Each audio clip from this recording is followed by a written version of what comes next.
वहीं ईवीएम पर अखिलेश यादव ने फिर सवाल उठाए हैं। अखिलेश की बैलेट पेपर से चुनाव कराने की मांग सामने आई है। पुलिस चुनाव मैनेजमेंट करने में जुटी है। यह अखिलेश यादव ने कहा। ईवीएम ने नतीजे मुतासिर किए हैं, मुतासिर होते हैं नतीजे ईवीएम के जरिए चुनाव कराने से, ये अखिलेश यादव का कहना है। सपा के मुखिया अखिलेश यादव ने एक बार फिर ईवीएम को लेकर गंभीर सवाल खड़े किए हैं।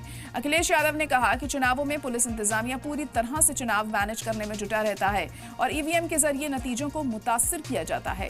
उन्होंने चुनाव आयोग से मांग की है कि मुल्क में चुनाव अब बैलेट पेपर से कराए जाएं ताकि जनता का भरोसा डेमोक्रेसी पर बना रहे। अखिलेश का ये बयान ऐसे वक्त में आया है जब 2027 के लिए राजनीतिक रणनीति बननी शुरू हो गई है।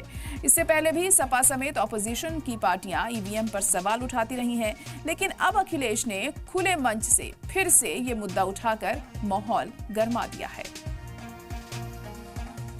आपको टेक्नोलॉजी क्यों चाहिए? डेमोक्रेसी इतनी टेक्नोलॉजी, आप पढ़ाई में अच्छी पढ़ाई कराइए, समय के हिसाब से जो टेक्नोलॉजी जो बदल रही है उसके हिसाब से कोर्सेज लाइए, लेकिन हमारा वोट डालने का तरीका बैलेट से ही होना चाहिए। वो ही पुराना मैटर कि हमें पता हो कि हम वोट कहाँ डाल रहे हैं, हम कहाँ गुस्सा निकाल रहे हैं। मशीन की बटन दबाने से गुस्सा नहीं निकलता है।